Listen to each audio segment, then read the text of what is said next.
Maagang dumating si Cedric sa campus isang araw. Bitbit ang kanyang backpack. Nakasuot ng salamin na makapalang lens, moreno, at may mahabang buhok na halos natatakpan na ang kanyang mga mata. Tahimik siyang naglakad papunta sa library para mag-aral. Isa siyang masipag at matalinong estudyante.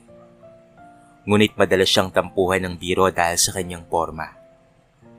Bagamat matangkad at may taglay na talino, hindi naman napapansin ng karamihan ang kanyang mabubuting katangian dahil sa kanyang anyo. Pagpasok niya sa library, naghanap siya ng libro para sa kanyang research. Habang pinagmamasdan ng nakapilang libro sa istante, napahinto siya nang makita si Tyla, ang pinakamagandang dalaga sa kanilang campus. Kilala si Tyla hindi lamang dahil sa kanyang ganda, kung hindi pati na rin sa kanyang pagiging sikat. Maraming lalaki ang nahuhumaling sa kanya, pero medyo may pagkamaarte ito. Biglang tumingin si Tyla sa direksyon ni Cedric at ngumiti. Halos mapalundag naman si Cedric dahil sa kaba at pagkataranta. Agad niyang iniayos ang kanyang salamin at nagkunwaring may hinahanap. Hindi niya alam kung bakit ngumiti sa kanya ang dalaga. Hindi niya na ito nilingon ulit pa, ngunit ramdam niya ang mabilis na tibok ng kanyang puso. Nang makita niya ang librong kailangan niya, naglakad na siya papunta sa isang bakanting mesa. Ngunit laking gulat niya na lamang nang mapansin na ang mesa sa tapat niya ay inuupuan ni Tyla at ng mga kaibigan nito. Lumingon si Tyla sa kanya at muling umiti. Bigla niyang narinig ang bulungan ng mga kaibigan nito, kasabay ng kanilang mahihinang tawa. Nahihiya si Cedric, pero pilit niyang hindi pinansin ang mga ito at nagpatuloy na lamang sa pagbabasa. Matapos ang ilang oras, tumayo na si Cedric para pumunta sa kanyang unang klase. Habang naglalakad palabas ng library, may tumawag sa kanyang pangalan. Cedric! Cedric, hintay! Tawag ni Tyla. Hawak ang isang libro habang nakangiti. Nagulat naman si Cedric at lumingon. Ako ba? Ako ba ang tinatawag mo? Gulat na tanong ng binata. Nakangiting tumango naman si Tyla, kaya't mas lalong nagulat ang binata. Kilala mo pala ako? Tanong niya, habang tinuturo ang sarili. Para kasing isang panaginip lamang ang pinapansin siya ng isang sikat at napakagandang babae sa kanilang campus. Oo naman, isa ka kaya sa pinakamatalinong estudyante sa campus na to. Ngiting sabi ni Tyla, kaya laking gulat na lamang ni Cedric. Hindi na nagsalita pa si Cedric at halata pa rin ang pagkagulat. Kaya naman ipinagpatuloy na ni Tyla ang kanyang salita.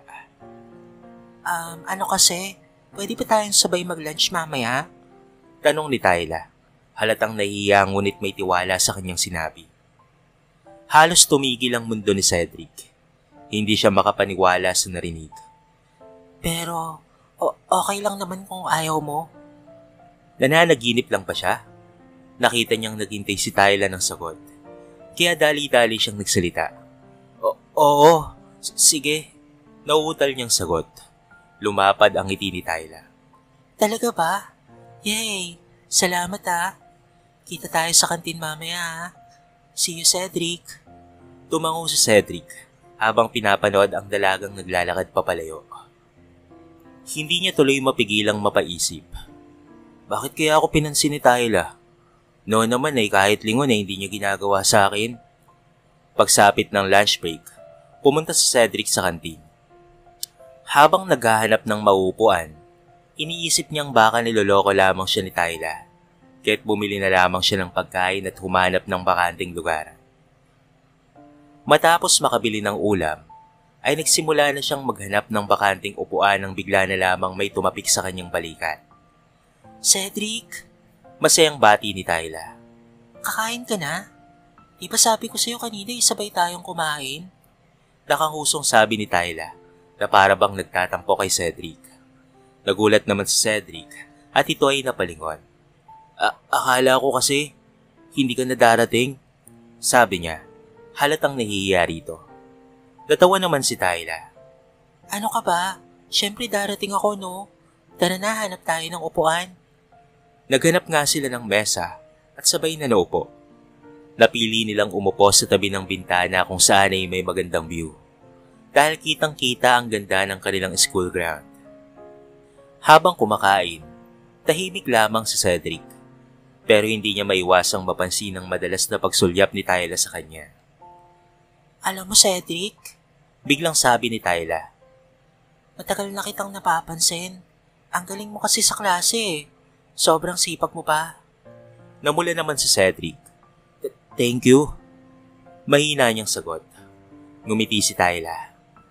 Bakit parang mahihain ka ata? Ang ganda naman pala ng boses mo. Dapat mas madalas kang magsalita. Hindi alam ni Cedric kung ano ang sasabihin sa oras na ito dahil napuno na siya ng compliments ng dalaga. Kaya yumuko na lamang siya at nagpatuloy na sa pagkain. Maya-maya ay nagsalita ulit si Tyla. Cedric? Tawag ni Tyla sa kanya, kaya't napalingon siyang muli rito. Ano yun? Tanong niya sa dalaga. Ano kasi? Gusto ko lang namang malaman kung may girlfriend ka na pa? Tanong nito, puno ng kuryosidad. Napatingin naman si Cedric sa kanya, halatang nagulat sa tanong niya. Wala, sagot niya. Wala namang magkakagusto sa itsura ko eh. Hindi naman ako gwapo, kaya't imposible na may magkagusto sa akin. Biglang umiti si Tyla, na para bang kinikilig. Bakit ka nakangiti? Tanong ni Cedric, halatang naguguluhan. Wala, masaya lang ako. Sagot ni Tyla, habang ito ay nakayuko. Kasi, ibig sabihin ay may pag-asa pa ako sa'yo. Natigilan si Cedric sa sinabi ng dalaga. Hindi niya alam kung ano ang ire-react. Parang nananaginip lamang siya sa mga nangyayari. Anong ibig mong sabihin, Tyla? Tanong niya, puno ng kaba sa boses. Yumuko si Tyla at halata na rin ang pamumula sa mukha. Gusto kita, Cedric. Matagal na kasi kitang gustong pansinin at gusto kitang makausap noon pa man. Gusto ko rin sanang pansinin mo ako. Alam ko namang sobrang mahihain kang tao at napak-private mo. Kaya naman ngayon ay nilakasan ko na lamang talaga ang loob ko at ako na mismo ang nag-first move sa'yo. Hindi mo ba napapansin, Cedric? Gusto kita. Kaya nga kita inimbitahang mag-lunch eh. Natatawang sabi pa ng dalaga. Hindi naman makapaniwala si Cedric. Ang akala niyang simpleng araw sa library ay naging simula pa pala ng isang bagay na hindi niya inaasahan. Isang bagong kabanata sa kanyang buhay kasama ang dalagang minsan ay pinangarap lang niya. At tanging pagsulyap na lamang ang nagagawa niya. Hindi niya ito mahahawakan o makakausap man lamang. Kaya naman ngayon, hindi siya makapaniwala na ang dalaga mismo ang lumapit sa kanya at ito pa mismo ang nagsabi sa tunay nitong nararamdaman. Para bang isang panaginip na ayaw na ni Cedric na magising pa. Mula nga noong araw na yon, ay madalas nang lumalapit si Tyla sa kanya. Hindi niya may paliwanag kung bakit, pero tila ba hinahatak siya ng isang bagay papunta sa binata. Hindi pa rin alam ni Cedric kung papaanong harapin ang sinabi ni Tyla sa kanya noong nasa kantin sila. Ngunit ang paglapit ng dalaga ay nagbigay sa kanya ng bagong pag-asa. Cedric, sabay ka na sa akin kumain ha? Wika ni Tyla habang ito ay nakangiti. Sige.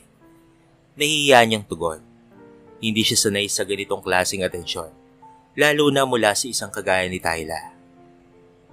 Palagi lamang kasi siyang pinagtatawanan, binubuli, at mababa ang tingin ng mga tao sa kanya. Kahit kilala naman siya bilang matalinong estudyante dito sa kanilang campus. Ngunit dahil kay Tyla, ay unti-unti niyang binabaliwala ang iisipin ng ibang tao patungkol sa kanya. Madalas na silang magkasama, sabay sa pagkain, sabay sa pag-aaral, at napapansin na rin ni Cedric na hindi lamang simpleng pakikisama ang ipinapakita ng dalaga. Ngunit kahit ganito, hindi maiwasan ni Cedric na mag-alala sa mga mapanghusgang tingin ng mga tao sa paligid nila. Huwag mo na silang pansinin, ani ni Tyla nang mapansin ang alalahanin sa mukha ni Cedric. Ang mahalaga ay totoo tayo sa isa't isa. Masaya ka at masaya ako. Napangiti na lamang si Cedric sa sinabi ng dalaga sa kanya at tumango. Unti-unting naging malapit ang dalawa. Natutunan ni Cedric na tumawang muli at si Tyla naman ay naging mas bukas sa kanyang nararamdaman. Isang araw matapos ang huling klase ni Cedric, napansin niyang mag-isa si Tyla sa library. "Tyla, anong ginagawa mo dito?" Tanong niya habang dahan-dahang lumalapit. Napatingala si Tyla at ngumiti. Cedric, tapos na ba ang klase mo?" Tumango ang binata. "Oo, kakatapos lang. Ikaw ba? Mukhang nahihirapan ka." "Okay, calculus to. Parang hindi ko kaya." Sagot ng dalaga habang napapailing. "Tignan ko nga." Alok ni Cedric. Tahimik na iniabot ni Tyla ang papel. Tinitigan ng binata ang problema at nagsimulang magsulat. Tahimik na pinanood siya ni Tyla. Pagkalipas ng ilang minuto, tapos na si Cedric.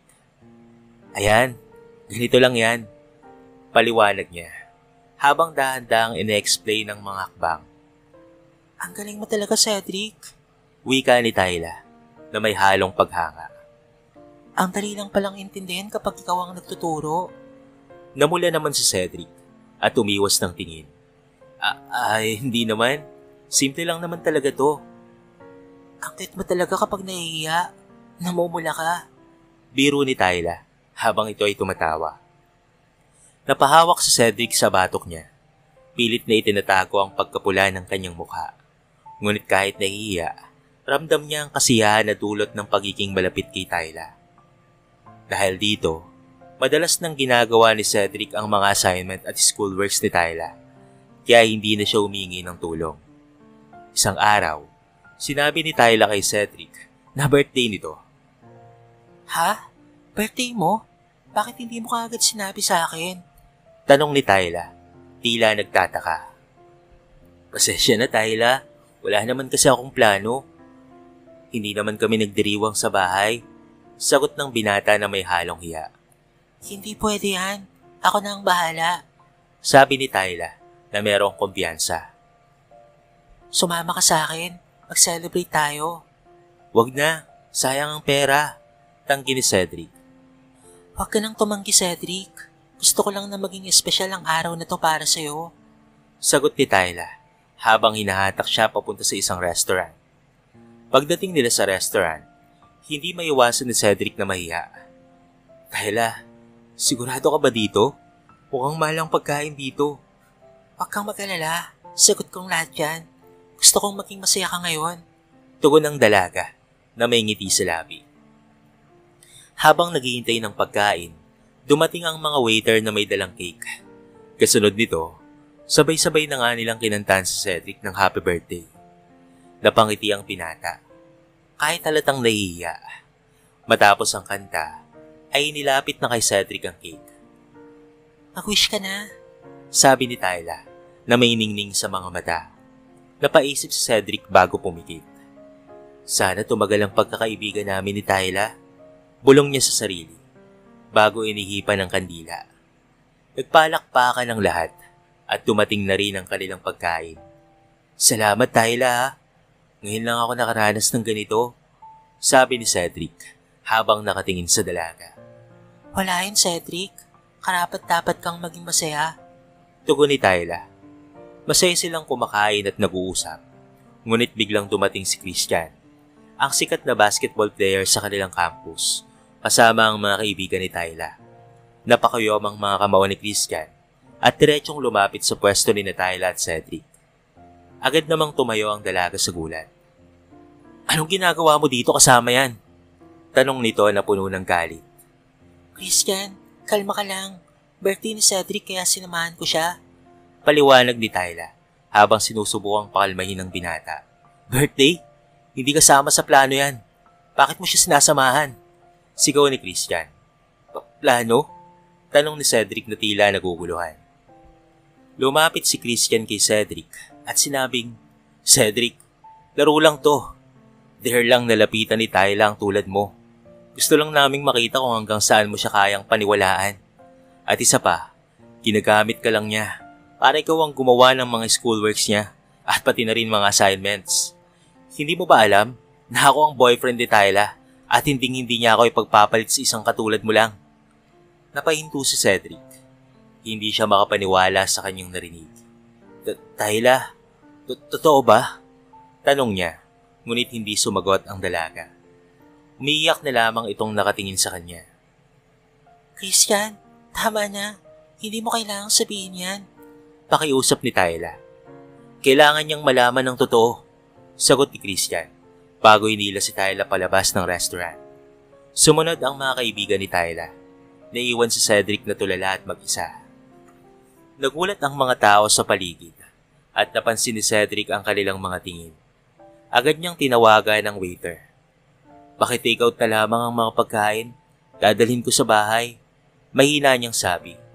Pag-uwi niya, masayang sinalubong ng kanyang mga kapatid ang pagkain. Ngunit si Cedric, dumiretso sa kanyang kwarto. Sa wakas bumuhos ang lahat ng kanyang nararamdaman. Umiyak siya ng umiyak. Pakaramdam niya'y trinaydor siya, niloko at pinaglaruan. Napakasakit para sa kanya na malaman na ang taong akala niya'y nagmamalasakit ay isa palang kasabwat sa laro ng iba. Bakit ganito? Ano bang kasalanan ko? Pulong niya sa sarili habang pilit na pinipigil ang hikbi. Habang nakahiga, pinalikan niya ang masasayang alaala nila ni Tayla. Pero ngayon, lahat ng iyon ay tila kasinungalingan lamang. Sa kabila ng lahat, kahit masakit, umaasa pa rin siya na totoo ang kahit kakaunting bahagi ng kanilang pagkakaibigan. Totoo ba kahit papaano, Tayla? Tanong niya sa sarili, kahit alam niyang wala itong sagot. Ito na ang isa sa pinakamasakit na naranasan niya sa kanyang buhay. Simula ng araw na yon, hindi na nakita pa ni Cedric si Tayla. Parang naglahong parang bula ang dalaga, na tila ba sinigya talagang umiwas sa kanya.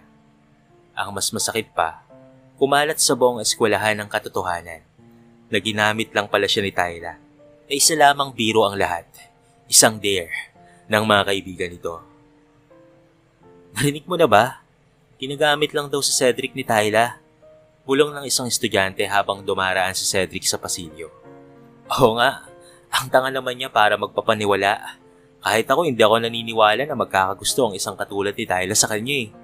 Maganda si Tayla at sikat, tapos siya ay nerd. Assuming lang talaga yan. Sagot naman ng isa, sabay tawa. Kahit saan siya magpunta, naririnig niya ang mga mapanirang salita. Katulad na lamang ng salitang bobo, tanga, walang kwenta, at iba pang masasakit na salita, ang paulit-ulit na tumatago sa kanya. Para bang mas lalong naging miserable ang buhay niya bilang estudyante sa campus na ito. Pero kahit ganoon, ay nanatiling matatag si Cedric. Hindi niya hinayaang sirain ang sitwasyon ng kanyang pag-aaral. At sa halip, ginamit niya ito bilang lakas upang magpursige pa. Isang araw, pag-isa siyang kumakain sa kantin, nang mapansin niyang pumasok sina Christian at Tayla. Magkaharutan ang dalawa, at nakaakbay pa si Christian kay Tayla. Nang makita siya ni Tayla, agad itong umiwas ng tingin at yumuko na para bang nahihiya sa kanya. Samantalang si Christian ay ngumiti ng malawak na para bang inaasar siya. Pare, tignan mo si Cedric oh, mukhang kawawa pa rin. Anin Christian, na may mapanuyang ngiti, habang mas lalo pang inakbayan si Tayla. Huwag mo na lang siyang pansinin, Christian. May inang sabi ni Tayla, na halatang nahihiya. Napabuntong hininga na lamang si Cedric at umiwas ng tingin. Sa halip na patulan ng pang-asar, itinuloy na lamang niyang pagkain at iniwasan ng drama. Pagkatapos kumain, nagtungo siya sa library para mag-aral para sa kanilang final exam. Alam niyang hindi niya maaaring pabayaan ang kanyang kinabukasan dahil lamang sa sakit na karanasan. Lumipas ang oras, natapos na rin ang klase ni Cedric. Naglalakad siya pauwi nang bigla niyang marinig ang pamilyar na boses. Cedric! Nilingon niya ito at nakita si Tayla na nakayuko. Halatang kinakabahan. Tatakbo na sana siya papalayo nang hawakan ni Tayla ang kanyang braso. Sandali lang, Cedric. Kailangan kitang makausap. Pakiusap ng dalaga. Tumigil si Cedric at hinarap ito, pero wala siyang sinabing kahit na isang salita. Sorry. Mainang sabi ni Tayla habang patuloy na nakayuko. Hindi ko alam kung paano ko sisimulan. Pero nagsisisi ako. Lahat ng nangyari, lahat ng ginawa ko, mali yun. Ginamit lang talaga kita. Totoo yun pero... Tama na. Malamig na sagot ni Cedric na para bang wala nang pakialam. Ngunit hindi tumigil si Tyla. Bigla itong napaiyak at paulit-ulit na humingi ng tawad. Please Cedric, hindi ko sinasadya. Napakatanga ko para gawin yon. Alam kong nasaktan kita, pero nagsisisi ako. Hindi ko alam kung paanong babawiin ang lahat ng yon. Pero sana mapatawad mo ako, Cedric. Bahagyang natawa si Cedric, pero alatang may kirot sa kanyang boses. Patawarin? Hindi ganun kadali, Tyla. Sabi niya, pilit na nilalabanan ng sariling damdamin. Alam mo ba, kung gaano kahirap ang pinagdaanan ko dahil sa ginawa mo? Pero salamat ah. Nagulat si Tyla. Ha? Salamat? Bakit? Salamat kasi kahit fake ang lahat ng pinakita mong kabutihan sa akin. Kahit sandali lang, naranasan ko ang maging masaya. Isang mapait na ngiti ang gumuhit sa labi ni Cedric bago siya tumalikod at iniwanan si Tyla. Tulala at umiiyak. 10 taon makalipas, isang matagumpay na CEO na ngayon si Cedric. Nakapagtapos siya ng pag-aaral na may mataas na karangalan at itinayo ang isang kilalang kumpanya na gumagawa ng mga sikat na produkto sa Pilipinas. Hindi na siya ang dating Cedric na mahihain, nerd at laging inaapi. Sa halip, isa na siya ngayong gwapo, matipuno at respetadong negosyante. Marami ring mga kababaihang baliw na baliw sa kanyang kagwapuhan dahil mas naaninag na ngayon ang maamo niyang mukha, matangos na ilong at makinis na balat. Isang gabi, abala siya sa kanyang opisina nang matapos ang kanyang trabaho. Huminga siya ng malalim at tinanggal ang kanyang necktie at pati na rin ang kanyang salamin. Lumabas siya ng gusali, sinalubong ng mga pagbati mula sa kanyang mga empleyado. Ingat po kayo pag-uwi, sir. Good night, Sir Cedric. Sabi ng isa. Good night. Sagot niya, sabay ngiti. Nang makalabas sa gusali, ay tumambad sa kanya ang kanyang magarang sports car at pumasok dito. Huminga siya ng malalim bago niya ito sinimulang paandarin. Pag-uwi niya sa kanilang malaking bahay, sinalubong siya ng kanyang kasambahay na siyang nagbukas ng kanilang malaking gate upang makapasok ang kotse ni Cedric. Agad namang nagpasalamat ang binata at ngumiti. Nang makapasok sa bahay, ay agad siyang sinalubong ng sorpresa. Happy birthday, Kuya Cedric! Masayang bati ng kanyang mga kapatid at pati na rin ng kanyang ina. Sabay sabog ng party poppers. Napangiti si Cedric. Ano ba kayo, ma? Hindi naman kailangan ito. Biro niya. Pero halata sa mukha niya ang tuwa. Habang nagdiriwang, naalala niya ang dating hirap ng kanilang pamilya. Dati hindi nila kayang magdiwang ng kahit na anong okasyon dahil wala silang pera para magdiwang at pati na rin maghanda. Pero ngayon, natupad na ang kanyang pangarap na mabigyan ng magandang buhay ang kanyang pamilya. Isang araw, abala si Cedric sa kanyang opisina nang kumatok si Pablo, ang head ng HR department. Sir, narito na po ang mga record ng mga bagong aplikante, sabi ni Pablo habang iniabot ang folder. Salamat, Pablo. Ilagay mo na lamang dito, sagot ni Cedric.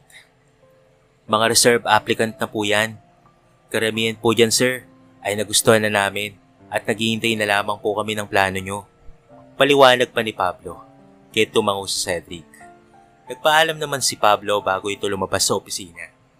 Isa-isang tinignan ni Cedric ang mga resume hanggang sa may isang pamilyar na pangalan ang umagaw ng kanyang pansin. Tyla Hermania. Nanigas siya nang makita ang pangalan at pati na rin ang mukha nito sa profile picture. Ito nga ang Talia na kilala niya. Nag-a-apply siya? Tanong ni Cedric sa sarili. Halatang nagulat siya. Habang tinitignan ng resume ni Tyla, bumalik sa kanya ang lahat ng alaala. Ang sakit, kahiyan, at pang-aapi. Hindi niya alam kung ano ang gagawin. Tatanggapin ba niya si Tyla para maging bahagi ng kanyang kumpanya? O harangan niya ang pagkakataong iyon para sa dalaga? Sa uli, inilapag niya ang papel at tumingin sa malayo. Hindi niya alam kung handa na ba siyang harapin muli ang kanyang nakaraan o magpatuloy na lamang na hindi ito pinapansin. May tamang panahon para sa lahat, bulong niya sa sarili, bago ipikit ang mga mata at maghintay ng desisyong nais niyang gawin. Sa opisina ng CEO, nakaupo si Cedric habang hawak ang isang file. Nakalagay dito ang impormasyon ni Tyla Hermania, ang babaeng minsang naging dahilan ng kahiyan niya noong kabataan nila. Ngayon, matapos malaman na nag-a-apply ito sa kanyang kumpanya, nag-umpisa ng gumiling ang plano ni Cedric. Pablo, tawagin mo ang HR, utos ni Cedric sa kanyang assistant. Gusto kong mag-background check kay Tyla. Opo sir, i-check ko po kaagad, sagot ni Pablo. Nasanay na sa mga kakaibang utos ng kanyang boss. Ilang oras lamang ang lumipas at bumalik na si Pablo dala ang ulat mula sa HR. Sir, ito po ang impormasyon patungkol kay Miss Tyla Hermania, ani ni Pablo, habang inilalapag ang folder sa mesa ni Cedric. Single po siya at mukhang nahihirapan sa buhay. Na-bankrupt daw po ang negosyo ng pamilya nila. Kaya naman nag-a-apply siya ngayon. Napangiti si Cedric habang binabasa ang ulat. Hindi niya maintindihan, pero tila ba may pilyong ideya ang pumasok sa kanyang isipan. Tamang-tama, bulong niya sa sarili. Ipatawag siya ng HR para sa isa pang interview. Utos niya. Sigurado po kayo sir? Tanong ni Pablo. Tila nagdududa sa intensyon ng kanyang boss. Oo, sigurado ako. Gusto kong paasahin siya, sagot ni Cedric habang tumatawa ng mahina. Ako ang magdidikta kung anong mangyari. Kinabukasan, excited si Tyla habang nakaupo sa waiting area ng HR department. Halata sa kanyang mga mata ang pag-asa na matanggap siya sa trabaho. Nang tawagin siya ng HR, pinapasok siya sa opisina. Pagkatapos ng ilang minuto, lumabas siya na mukhang malungkot. Halos hindi niya na napigilan ang luha habang naglalakad papalabas.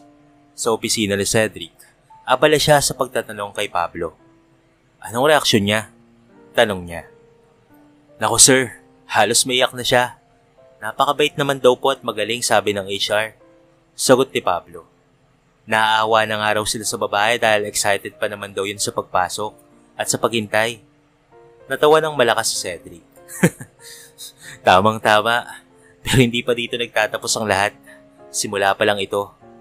Teka sir, kaano-ano niyo po pala yung babae sir? Bakit parang galit na galit po kayo sa kanya? Hindi maiwasang maitanong ni Pablo, kahit napatingin si Cedric dito. Pablo, may mga bagay na hindi mo na dapat malaman pa. Nakangiting sabi ni Cedric, kahit tumango at yumuko na lamang si Pablo. Habang iniisip ni Cedric ang mga plano niya, ay hindi niya mapigilang umiti. Hindi siya makapaniwalang darating ang araw na maghihiganti siya sa babaeng nanakit sa kanya noon. 2 araw ang lumipas at muli na namang may plano si Cedric. Pumasok siya sa opisina ng suot ang simpleng long sleeve at pati na rin salamin. Mukha siyang isang ordinaryong empleyado. Pablo, magpapanggap ako bilang HR. Tawagan niyo ulit si Tyla at sabihin niyo na may pangalawang pagkakataon siya. Sabi niya. Sige po sir, masusunod po. Sagot ni Pablo na tila bata na aliw sa plano ng kanyang boss. Kinabukasan, nasa isang private room na si Tyla na naghihintay sa interview. Halatang excited na naman siya, pero may halong kaba. Maya-maya ay bumukas ang pinto at pumasok si Cedric. Good morning, bati ni Cedric. Napilit na pinapailalim ang boses para hindi makilala ni Tyla. Good morning po, sagot ni Tyla na may ngiti sa labi. Pero biglang nanlaki ang kanyang mga mata nang makilala ang mukha ng lalaki sa harapan niya. Cedric, ikaw na ba yan? Tanong ni Tyla na tila nagulat. Dito ka pala nagtatrabaho? Ang tagal na nang huli kitang nakita. Napalunok si Cedric, pilit na pinipigilan ang sariling matawa. Huwag na nga nating pag-usapan ng nakaraan. Nasa interview tayo. Malamig niyang sagot. Dahil doon ay napahiya si Tyla. Yumuko siya at humingi ng tawad. Pasensya ka na. Alam kong hindi maganda ang huli nating pagkikita. Walang oras para sa personal na bagay. Putol na Cedric. Simulan na natin ang interview. Napatigil si Tyla at napahiya. Sinimulan ni Cedric ang kanyang scripted na tanong. Pilit na tinutokso si Tyla na may potensyal siya para sa trabaho. Pero solely, ngumiti si Cedric at sinabi, pero sa kasamaang palad, hindi ka tanggap sa HR department. Napatigil si Tyla. Nanlumo at halos maiyak. Sabi ko na nga ba eh. Malungkot na saad ng dalaga. Pero bago siya tuluyang bumigay, biglang nagsalita ulit si Cedric. Hindi ka tanggap sa HR department dahil kukunin ka bilang sekretary ng CEO. Sabi niya na may bahid ng kasiyahan sa boses. Napatingin si Tyla nang hindi makapaniwala. Talaga ba? Totoo ba yan? Tanong niya, halos hindi makapagsalita. Tumayo si Cedric at hinubad ang kanyang salamin. Ngumiti siya bago magsalita. Oo naman, at ang CEO na tumanggap sa'yo ay walang iba kung hindi ako, Tyla.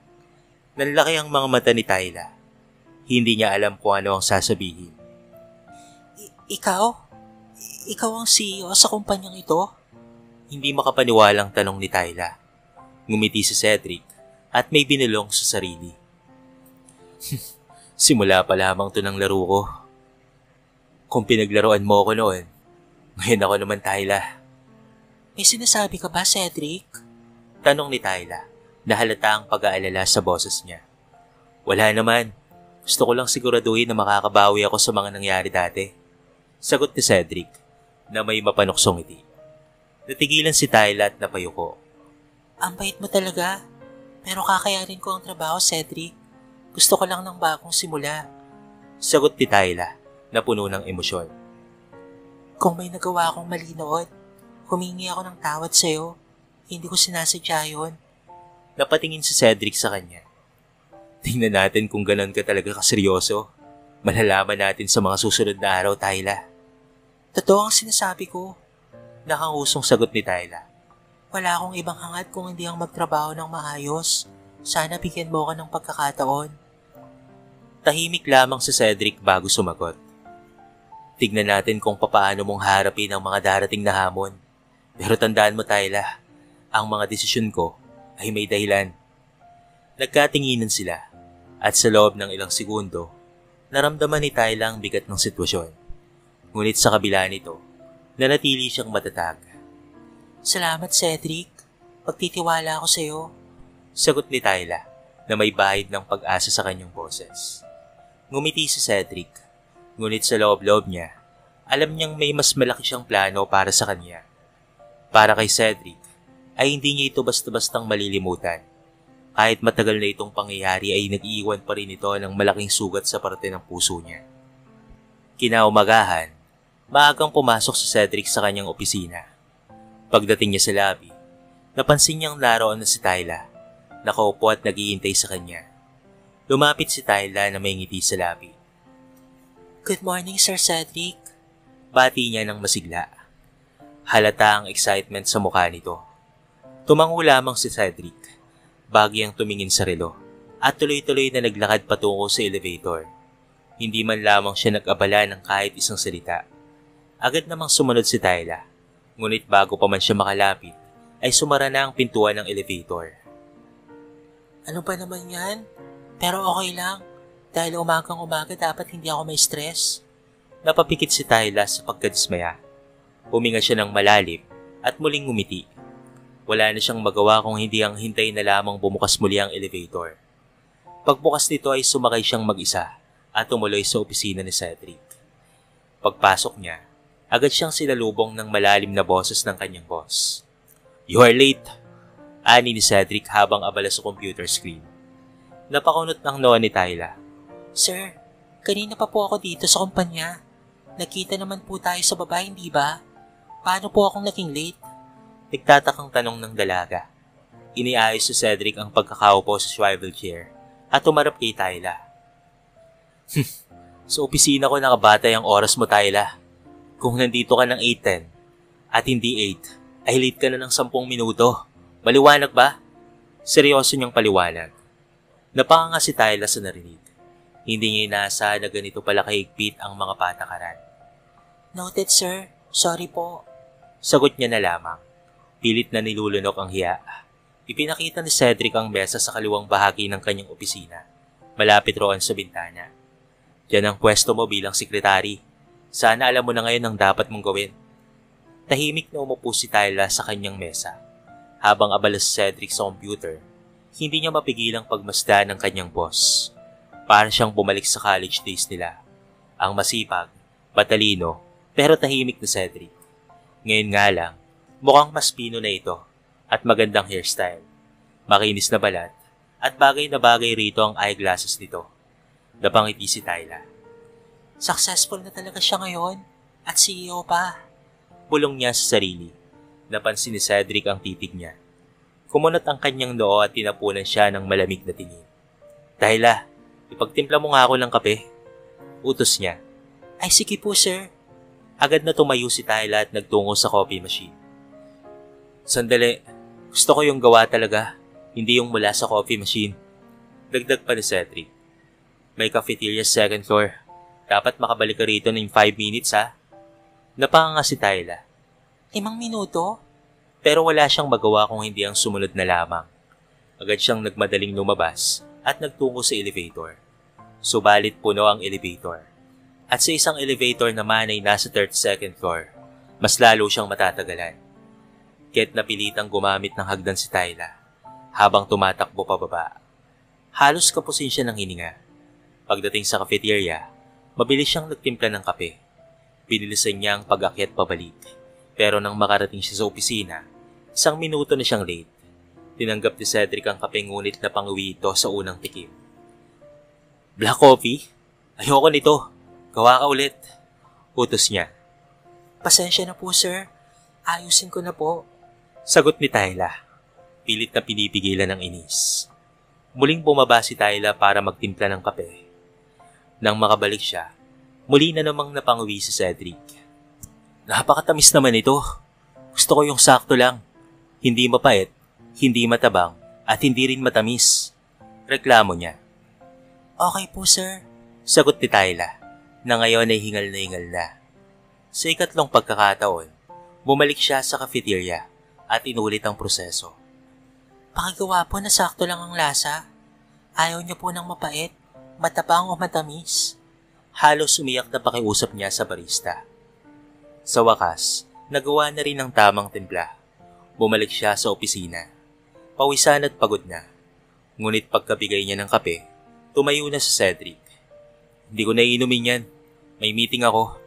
Malamig na sabi nito habang iniabot ang laptop sa kanya. Ikaw na ang magbitbit nito ah. Hindi makapaniwala si Tyla. Ang pinaghirapan niyang kape ay basta-basta na lamang binaliwala.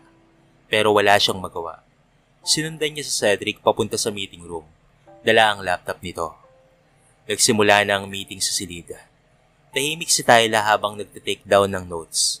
Isa-isa niyang itinala ang mga bawat topic na tinatalakay. Nang matapos ang meeting, inutusan siyang dalhin ng makapal na folder na puno ng dokumento. Kahit mabigat, ay kinaya niya ito. Pilit na nilalabanan ng pagod. Habang naglalakad sila pabalik sa opisina, napansin niya ang bahagyang pagsulyap ni Cedric. Pero nanatiling seryoso ang mukha nito. Pagbalik sa opisina, ipinatawag siya ni Cedric. Summarize mo ang lahat ng napag-usapan kanina. Utos nito. Isa-isang binanggit ni Tyla ang mga punto mula sa meeting. Tumangutango si Cedric. Halatang impress sa ginawa niya. 8:00 na ng gabi nang matapos ang lahat ng gawain. Pagod na si Tyla, pero nagawa pa rin niyang magligpit bago lumabas ng opisina. Sabay silang sumakay ni Cedric sa elevator. Tahimik lamang silang dalawa hanggang sa magsalita si Cedric. Kamusta ang first day mo? Tanong nito. Hindi tumingin sa kanya. Ngumiti si Tyla, pilit na pinipigilan ng pagod. Okay lang naman po sir. Masaya. Sagot niya. Bahagyang natawa si Cedric. Halatang hindi kumbinsido. Talaga lang ha. Pagbukas ng elevator, tipid siyang nagpaalam. Good night Sir Cedric. Good night. Sagot nito. Diretso na sa kotse. Habang nagmamaneho pa uwi, hindi maiwasan ni Cedric na isipin ang nangyari. Hindi pa rin siya makapaniwala na ang taong kinamumuhian niya noon ay muling dumating sa buhay niya ngayon bilang isa sa kanyang mga empleyado. Lumipas ang mga araw at tila walang nagbago sa pagtrato ni Cedric kay Tyla. Araw-araw niya itong pinapahirapan. Ngunit nanatiling matatag ang dalaga at ayaw ipakita na napapagod na siya.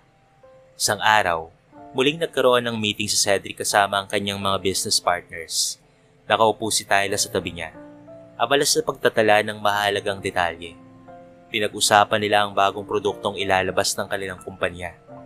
Nang matapos ang pagpupulong, bumalik sila sa opisina upang magplano ng susunod na hakbang. Isa sa pinakamahalagang sangkap ng bagong produkto natin ay ang Damask Rose, sabi ni Cedric habang iniikot ang kanyang ballpen sa pagitan ng mga daliri. Pero mahirap itong hanapin. Napatingin siya kay Tyla at biglang napangiti. May naisip siyang plano. Tyla, tawag niya. Napatingin ang dalaga sa kanya. Yes po, sir. Ikaw ang maghahanap ng Damask Rose. Nanlaki ang mga mata ni Tyla. Ako po? Pero, hindi po ba trabaho ito ng iba pang departamento? Akala ko po kasi sa opisina lang po ako magtatrabaho. Umisi si Cedric at dahan-dahang pinaikot ang kanyang swivel chair, paharap doon sa bintana. May reward ka kung magagawa mo yon. Napakurap si Tyla. Gustuin man niyang tumutol, alam niyang wala siyang magagawa. Kailangan niya ng trabaho at higit sa lahat, kailangan niya ng pera para sa kanyang ina. Alauna na ng tanghali nang umalis siya upang hanapin ang Damask Rose. Ayon sa kanyang pananaliksik, sa malamig na lugar lamang ito tumutubo. Kaya naman nagdesisyon siyang pumunta sa Baguio. Sana lang matakbuhan ko ito. Bulong niya habang sumasakay sa bus. Samantala, nasa opisina si Cedric at hindi mapigilang mapangiti. Imposibleng mahanap niya yun dito sa Pilipinas. Wala na siyang magagawa kung hindi bumalik na bigo. Aniya sa sarili. Ngunit pagkalipas ng ilang oras, lumakas ang ulan at nagkaroon ng bagyo. Dumaan ang oras. Wala pa ring tawag o mensahe mula kay Tyla. Paulit-ulit na niyang tine-check ang kanyang cellphone. Ngunit nanatiling walang update mula sa dalaga. Nagsimula siyang makaramdam ng pag-aalala. Lalo na dahil sa kanya kung bakit umalis ang dalaga ng nag-iisa. Bakit ba ako nag-aalala? Deserve niya ito. Patapos niya akong lokohin noon. Parte ito ng paghiganti ko sa kanya. Hindi ako dapat na mag-alala sa kanya. Bulong niya sa sarili. 8:00 na ng gabi. Pauwi na ang ibang empleyado. Ngunit nanatili si Cedric sa opisina. Sa kabila ng kanyang pag-aakalang hindi niya pinapansin si Tyla, hindi niya maitatanggi ang kanyang pag-aalala. Sa uli, nagdesisyon siyang lumabas upang hanapin ito. May masama na rin kasi siyang nararamdaman at hindi niya na maitatanggi ang pag-aalala niya rito. Paglabas pa lamang niya ng gusali, napatigil siya. Sa harapan niya ay nakatayo si Tyla. Basang-basa ito, nanginginig at may hawak na plastic na naglalaman ng Damask Rose. Nanlaki ang mga mata ni Cedric. Tyla? Bago pa siya makapagsalita, bumagsak na ang luha ng dalaga. Masaya ka na ba, Cedric? Masaya ka nang pinapahirapan ako? Nagulat si Cedric sa tanong nito. Akala mo ba hindi ko alam? Akala mo ba hindi ko napapansin ang lahat ng ito? Patuloy ni Tyla, nanginginig ang kanyang tinig sa pagod at lungkot. Simula nang makapasok ako rito, ramdam ko na ang galit mo. Alam kong may gagawin kang masama para makiganti. Hindi ko lang alam kung bakit. Pero kahit anong gawin mo, hindi ako susuko, Cedric. Kailangan ko ito.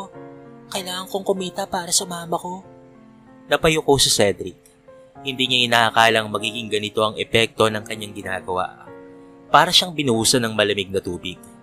Magsasalita pa sana siya nang biglang tumunog ang cellphone ni Tyla. Agad itong sinagot ng dalaga. Ngunit bigla siyang natigilan. Ano? Nanginginig ang mga kamay ni Tyla habang hawak ang cellphone nito. Nasa ospital si Mama? Binitawan niya ang plastic na may lamang Damask Rose at nagmamadaling lumabas ng gusali.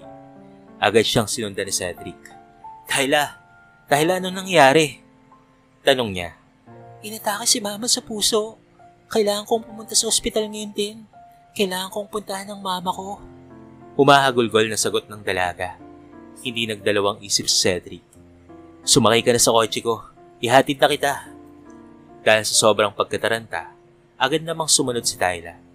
Pagdating nila sa ospital, halos patakbo siyang nagtungo sa front desk upang itanong kung saan nakakonfine ng mama niya.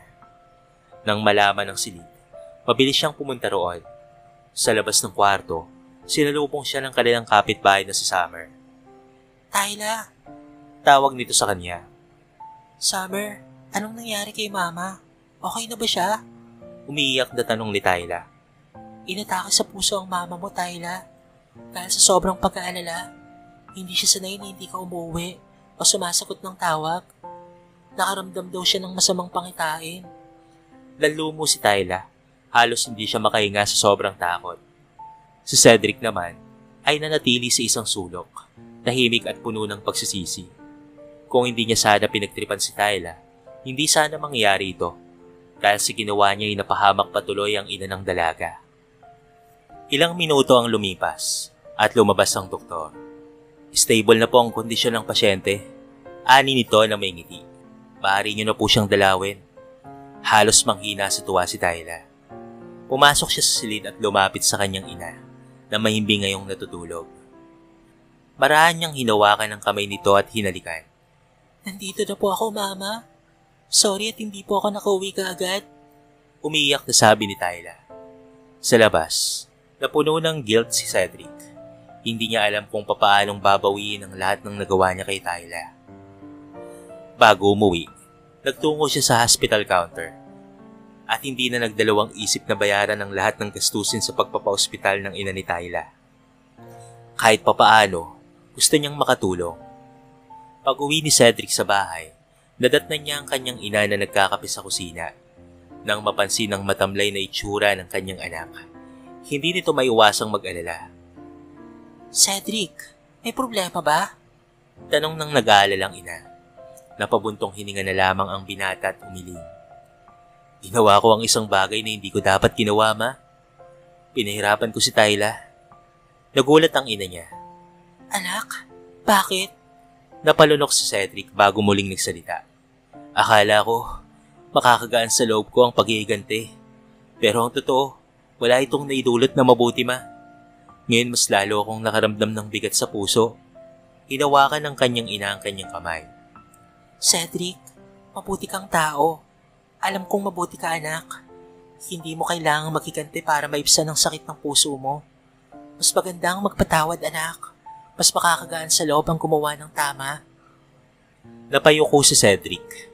Alam niyang tama ang kanyang ina. Kinabukasan, ay hindi muna pinapasok ni Cedric si Tyla sa trabaho nang malaman niyang nasa ospital pa ito upang bantayan ang ina nito. Okay lang, Tyla. Intindihin mo muna ang mama mo, sabi ni Cedric sa tawag. Salamat, Cedric. Pasensya na. Sagot ni Tyla, halatang pagod ngunit nagpapasalamat. Habang mag-isa sa opisina, tulala si Cedric. Hindi niya maalis sa kanyang isipan ang nangyari kahapon. Munti ka na talagang may mapahamak dahil sa biro niya at pati na rin sa kanyang kalokohan. Pilit niyang iniiwasan ang mga sumisiksik na tanong sa kanyang isipan. Pero sa huli, napagdesisyonan niyang bumisita sa ospital. Bumili muna siya ng mga prutas at pagkain para sa mag-ina bago tumungo roon. Pagdating niya, nagulat na lamang si Tyla nang makita siya. Sir, anong ginagawa mo rito? Tanong ni Tyla, halata ang pagkabigla ngunit may bahid ng tuwa. May dala akong prutas at pagkain para sa inyo, naiyang sabi ni Cedric habang iniabot ang mga dala. Salamat, sobra-sobra na to. Sagot ni Tyla na napangiti. Umupo si Cedric malapit sa kama ng ina ni Tyla. Tahimik niyang tinanong, kamusta na ang mama mo? Okay na, sabi ng doktor, pwede na kaming umuwi bukas. Sagot ni Tyla, halatang gumaan ng loob.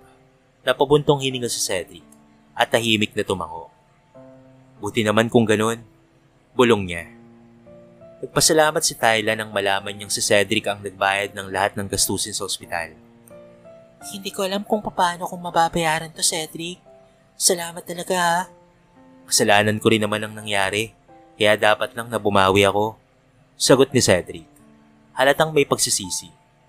Nagyuko si Tyla at huminga ng malalim bago nagsalita. Cedric, may gusto akong sabihin. Tumingin si Cedric sa kanya. Ano yon? Pasensya na sa lahat ng nagawa ko dati. Alam kong hindi maganda ang huling kita natin noong college. Nagsimula si Tyla at nakita ni Cedric ang bigat ng damdamin nito. Alam mo, Cedric, Patuloy ni Tyla. noong college, katuwaan lang talaga namin ng barkada ko ang ginawa namin. Ginamit kita. Pero habang magkasama tayo noon, nagbago ang tingin ko sa'yo. Napakabait mo kasi. Masipag at kalmado kahit kailan. Napaisip ako, paano kung seryosohin ko na lang? Nanatiling tahimik si Cedric. Nagulat sa revelasyon. Pero dumating si Christian sa restaurant noong araw na yon. Patuloy ni Tyla. At natakot akong mawala ka dahil unti-unti nang gumaganda ang samahan natin noon. Kaya hindi rin kami nagtagal ni Christian at iniwalan ko siya. Halos araw-araw kong pinagsisisihan yung ginawa ko sa iyo, Cedric. Sinubukan kitang kausapin pero umiiwas ka na at nare-respeto ko ang desisyon mo. Tumango si Cedric, halatang naguguluhan. Hindi ko alam yan, Tyla. Akala ko talaga laro lang ang lahat sa'yo. Naging laro siya, pero naging totoo rin di kalaunan. Sabi ni Tyla, napangiti ng kaunti sa gitna ng kalungkutan. Hindi mapigilan ni Cedric na humingi rin ng tawad. Patawarin mo rin ako kung hindi ko ginawa yung kalokohan ko ngayon. Hindi sana nadamay ang mama mo. Ngumiti si Tyla. Wala yon. Sa tingin ko patas tayo ngayon. Sabay silang natawa at tila nawala ang bigat ng mga damdamin nila noon. Simula noon, naging magkaibigan na silang muli. Hindi na rin pinapahirapan ni Cedric si Tyla sa trabaho. Gusto kong maging patas tayo sa isa't isa. Madalas niyang sabihin. Mas kumaan ang trabaho nila at unti-unting nawala ang tensyon sa pagitan nila. Isang araw, niyaya ni Cedric si Tyla na mag-fine dining. Naalala mo ba yung kaarawan ko noon? Tanong ni Cedric habang papunta sila sa isang restaurant. Napangiti si Tyla. Oo naman, hindi maganda ang nangyari noon. Kaya ngayon, siguraduhin kong patatapos ng maganda ang araw natin.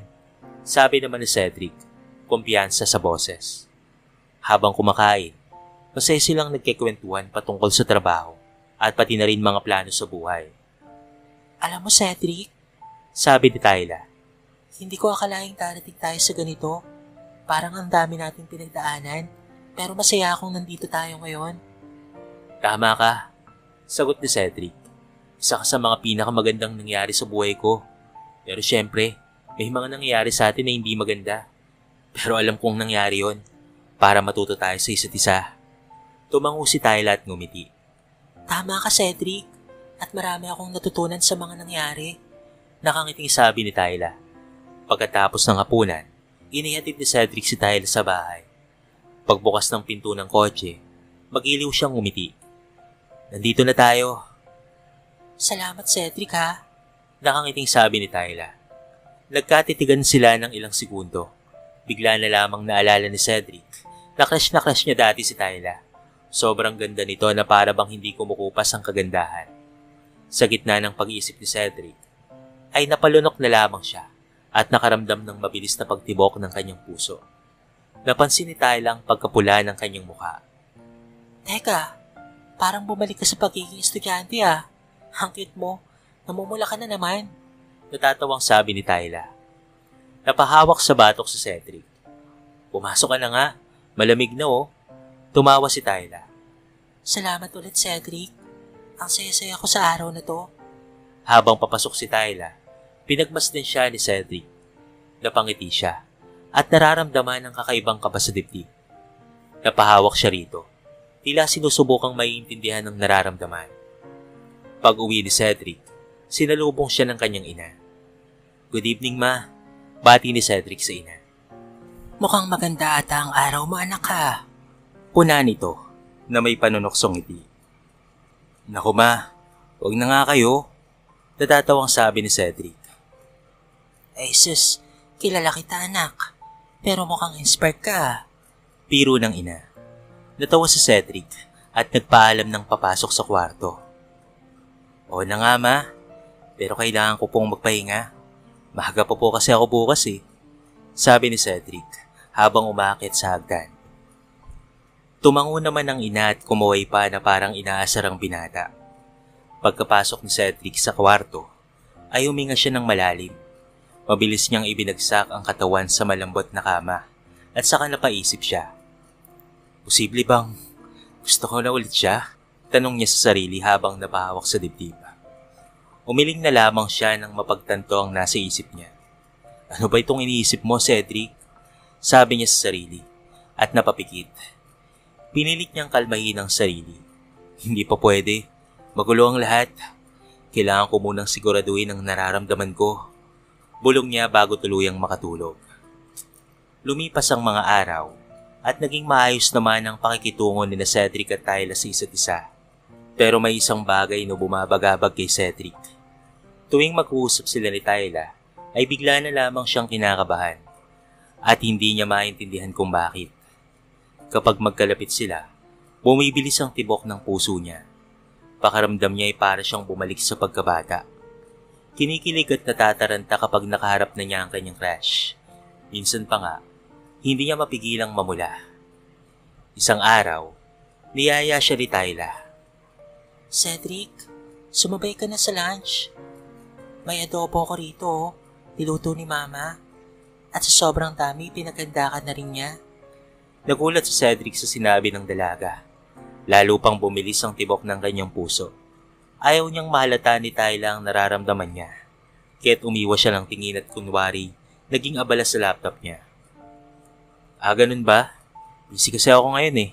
May kailangan akong tapusin. Malamig niyang sagot. Napanguso si Tyla at bumalik sa kanyang table. Napabuntong hininga si Cedric. Hindi siya tumanggi dahil ayaw niya ng pagkain. Ang totoo ay natatakot siyang sumabay kay Tyla at baka hindi niya kayanin ang kaba. Sa isang meeting, tahimik lang si Cedric habang nakikinig sa usapan. Si Tyla naman ay masipag na nagtitake note.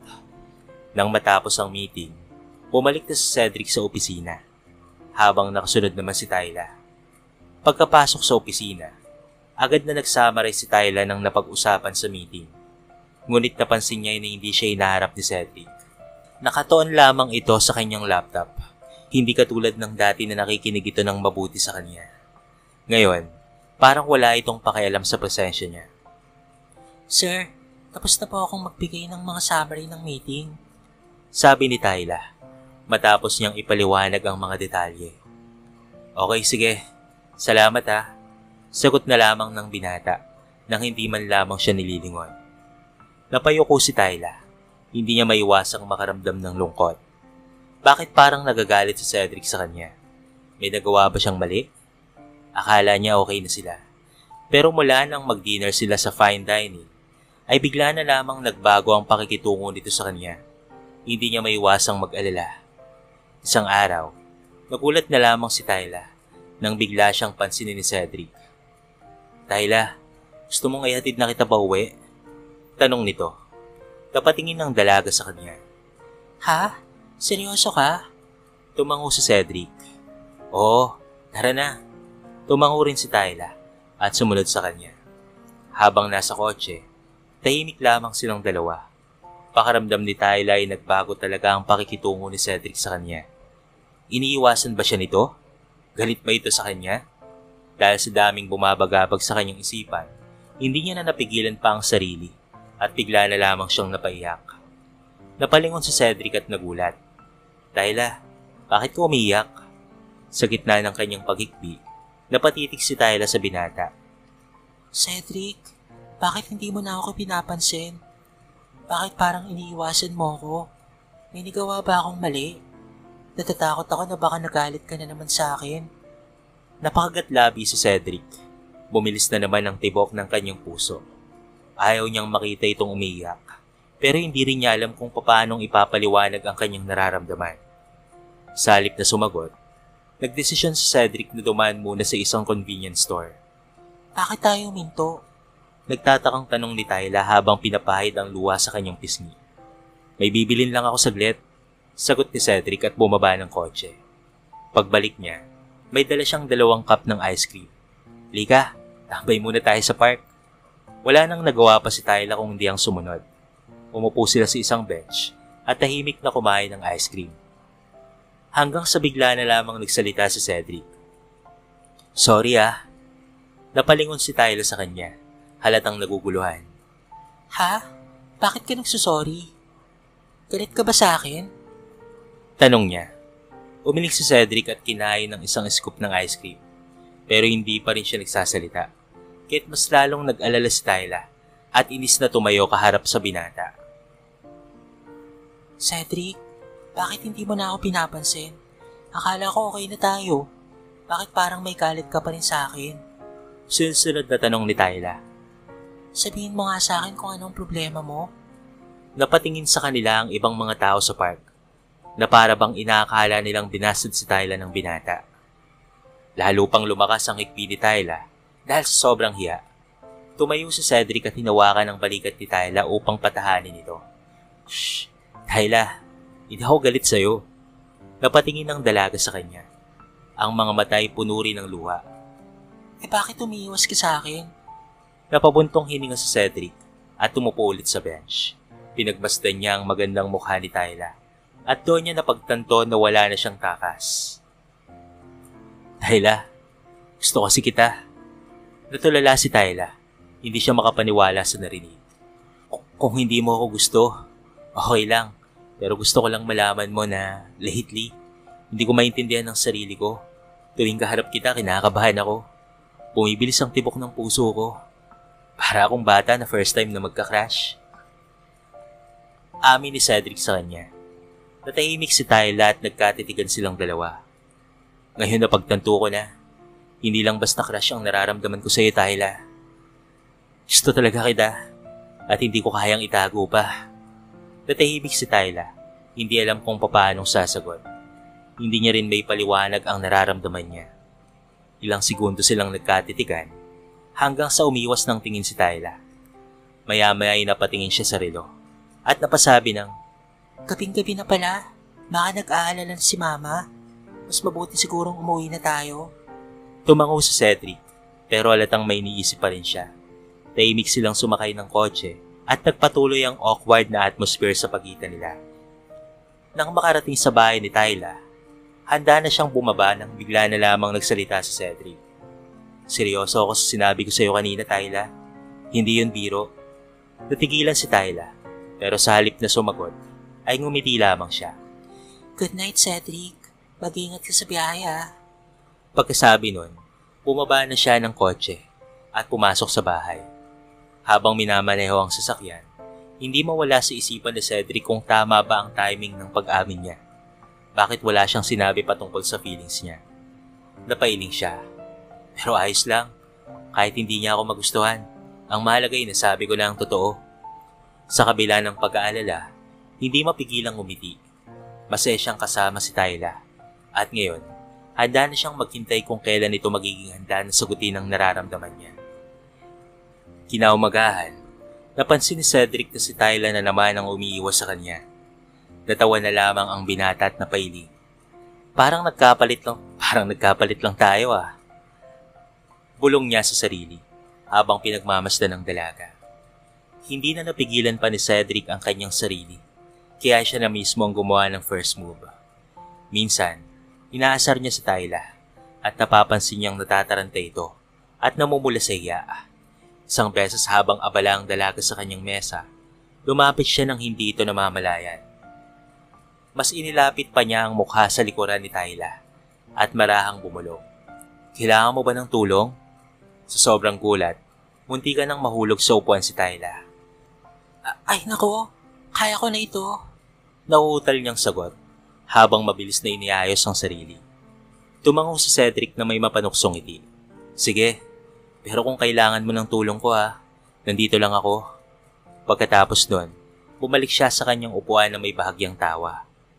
Napapansin na rin ni Cedric na minsan ay nahuli niyang nakatitig sa kanya si Tyla. Kapag nagtatama ang kanilang paningin, mabilis na yumuyuko ang dalaga, na lalo namang ikinakatuwa ng binata. Nanatili ang ganitong sitwasyon sa loob ng 2 araw. Hindi niya inaasahan na ang dating mataray at seryosong si Tyla ay parang batang nahihiya at natatakot sa kanya. Kapag niyayaya niya naman itong kumain, sumasabay naman si Tyla, ngunit nananatiling tahimik ang pagitan nilang dalawa. Hanggang sa isang araw, nalaman ni Cedric na kaarawan na pala ni Tyla. Napangiti siya at agad na nakaisip ng plano. Pablo, tulungan mo ako, ani ni Cedric. Gusto kong sorpresahin si Tyla sa birthday niya. May iniisip na akong paraan. Ano naman yung kalokohan mo, sir? Natatawang tanong ng kaibigan niyang si Pablo. Hindi to kalokohan, no? Gusto ko lang siyang mapasaya. Seryosong sagot ni Cedric. Bahala kong maganda ng celebration sa isang yacht. Wala akong pakialam sa isipin ng ibang tao. Ang mahalaga, maging masaya siya sa espesyal niyang araw. Sa tulong ni Pablo, inayos si Cedric ang sorpresa. Kinausap rin niya ang pamilya niya at pati na rin ang ina ni Tyla upang ipaalam ang kanyang plano. Dumating ang araw ng kaarawan ni Tyla. Kaninang umaga niya pa ito hindi pinapansin at nagkukunwaring hindi niya alam ang espesyal na araw na ito. 4:00 ng hapon at tahimik na gumagawa ng trabaho si Tyla nang biglang lumapit si Cedric. Tara, samahan mo ako saglit. Casual na yaya niya. Ha? Saan naman tayo pupunta? Nagtatakang tanong ni Tyla. May pupuntahan lang tayo. Business meeting. Palusot ng binata. Dahil sanay na si Tyla sa mga ganitong lakad ni Cedric, hindi na siya masyadong nagtanong at sumama na lamang. Nang makarating sila sa dalampasigan at makita ang isang yacht, lalo siyang nagtaka. Bakit tayo nandito, sir? Ngumiti si Cedric. Basta, sakay na. Pagpasok nito sa loob ng yacht, biglang sumalubong ang malakas na pagbati. Happy birthday, Tyla. Nakahawak sa cake ang ina ni Tyla habang masayang kumakanta ang pamilya ni Cedric, si Summer at ang iba pang malalapit nilang kaibigan. Halos mapaluha na lamang ang dalaga sa labis na tuwa. Ano to? Halos hindi makapaniwalang tanong ni Tyla habang pinupunasan ng luwang dumadaloy sa kanyang pisngi. Lumapit si Cedric. Sorpresa para sa'yo. Gusto ko lang mapasaya ka sa espesyal na araw mo. Talaga? Cedric, ang totoo, akala ko ay nakalimutan mo na. Emosyonal niyang sagot. Ngumiti ang binata. Paano ko naman makakalimutan ang birthday ng isang espesyal na tao sa buhay ko? Masaya nilang pinagsaluhan ng apunan. Puno ng tawanan at masasayang kwentuhan. Nang matapos ang kainan, lumapit si Cedric kay Tyla. Lika, ipapakita ako sa iyo. Nagtataka mang sumunod, ay sinamahan pa rin ni Tyla si Cedric sa terrace ng yacht. Tumambad sa kanila ang malamig na simoy ng hangin, ang kumikinang na alon sa ilalim ng liwanag ng buwan, at ang kalangitang puno ng bituin. Tahimik nilang pinanood ang tanawin, hanggang sa nagsalita si Tyla. Cedric, salamat talaga. Isa ito sa pinakamagandang birthday ko. Hindi ko akalain na magiging ganito kasi ang araw ko. Ngumiti ang binata. Walang anuman yun. Noon nga, ikaw ang dahilan kung bakit nagkakaroon ako ng masayang birthday eh. Gusto ko lang masuklihan yun. Saglit silang natahimik. Tumingin sila sa langit hanggang sa nagsalita muli si Tyla. Ngayon ay merong seryosong tono. Alam mo, Cedric, nung sinabi mo sa akin ang nararamdaman mo, nagulat talaga ako. Hindi ko yun inaasahan. Pero ngayon pagkatapos ng ilang araw na pag-isip, sigurado na ako sa nararamdaman ko. Napatingin si Cedric sa kanya. Nag-aabang sa susunod nitong sasabihin. Gusto rin kita. Hindi dahil sa gusto mo ko o dahil sa ginawa mo para sa akin, kundi dahil sa tunay ang nararamdaman ko para sa'yo. Nagulat si Cedric sa narinig. Tyla, seryoso ka ba? Ngumiti si Tyla at marahang tumango. Oo, Cedric. Totoo to. Hindi napigilan ni Cedric ang sarili at ito ay napangiti. Bigla siyang niyakap ni Tyla. Salamat, Cedric. Salamat sa lahat-lahat. Mabilis namang niyakap ni Cedric ang dalaga pabalik. Ramdam nila ang tibok ng puso ng isa't isa. Parehong puno ng pagmamahal at saya. Habang maigpit silang magkayakap, biglang may sumabog na fireworks sa kalangitan. Sabay silang napatingala. Pinagmasdan ng makukulay na ilaw sa itaas. Naramdaman na Cedric ang mainit na kamay ni Tyla. Marahang inawakan ito. Nagkatitigan sila parehong may ngiti sa labi. Ito na siguro ang pinakamasayang araw ko, bulong ni Cedric. Ako rin, sagot ni Tyla. Habang patuloy ang pagsabog ng mga makukulay na ilaw sa himpapawid, ramdam nilang sa wakas ay nagtagpo na ang kanilang puso sa isa't isa. Natapos ang gabi ng puno ng saya, tuwang-tuwa at pagmamahalan. Isang simula ng masayang kwento nilang dalawa. Matapos ang ilang linggo ng pag-iwas at hindi pagkakaintindihan, nagkaayos na sina Cedric at Tyla. Nalaman nilang pareho nilang mahal ang isa't isa at hindi na nila kailangang magtago pa. Isang gabi, habang magkasama silang kumain ng hapunan, napag-usapan nila kung papaano nila mapagtatagumpayan ang mga pagsubok ng kanilang relasyon. Alam mo, Cedric, masaya ako at hindi na ako takot. Nararamdaman ko na ang tunay na pagmamahal mo sa akin. Sabi ni Tyla, habang tinitingnan si Cedric na puno ng pasasalamat.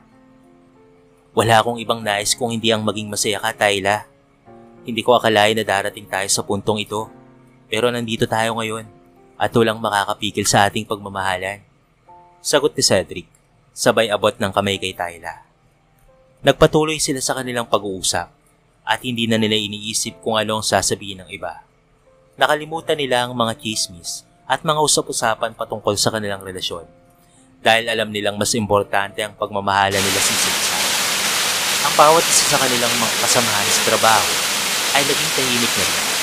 Hindi na sila binabastos o binibigyan ng pansin kasi masaya na silang makitang magkasama ang dalawa.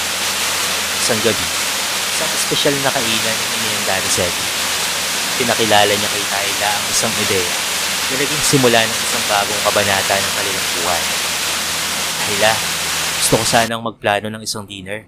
Isang fine dining na tanging tayo lamang at ang ating mga pamilyang naroon. Sabi ni Cedric na may malambing ng ngiti. Napatingin si Tyla sa kanya at nagsabi ng, Wow, Cedric, sobrang ganda ng ideya mo. Sigurado akong matutuwa ang pamilya natin sa plano mo. Hindi na kailangan pang magdagdag ng salita sa Cedric dahil masaya na ang puso ni Tyla sa simpleng ideya ng pagkakaroon ng masayang gabi kasama ang kanilang mga pamilya. Dumating ang araw ng espesyal na fine dining. Ang kaganapan ay puno ng tawanan, kwentuhan at masayang pag-uusap. Ang kanilang mga pamilya ay nagkasama, nag-uusap patungkol sa mga plano sa hinaharap. At ang mga magulang ni Tyla at Cedric ay parehong masaya na makita ang kanilang mga anak na nagmamahalan. Ngunit isang sandali, tumayo si Cedric, tumayo rin si Tyla. Nagtataka kung ano ang nangyayari. Napatingin siya sa mga magulang nila na may nakangiting mga mata at nag-aatubili pa siyang magsalita. Cedric, bakit tayo tumayo? Tanong ni Tyla, medyo naguguluhan. May sorpresa ako sa iyo, sagot ni Cedric habang iniabot ang kamay ni Tyla. Pagkatapos, bigla siyang lumuhod sa harapan ni Tyla at inilabas ang isang mamahaling singsing mula sa bulsa. Cedric? Ang tanging nasabi na lamang ni Tyla sa labis na gulat. Sa araw na to, Tyla, nais kong gawin ng isang bagay na matagal ko nang pinapangarap. Mahal na mahal kita, Tyla, at gusto ko sanang magkasama tayo habang buhay. Will you marry me? Tanong ni Cedric. Ang mga mata ay punong-puno ng emosyon. Mahapdi ang mga mata ni Tyla sa mga luwang hindi na niya kayang pigilan pa. Oo, Cedric. Oo.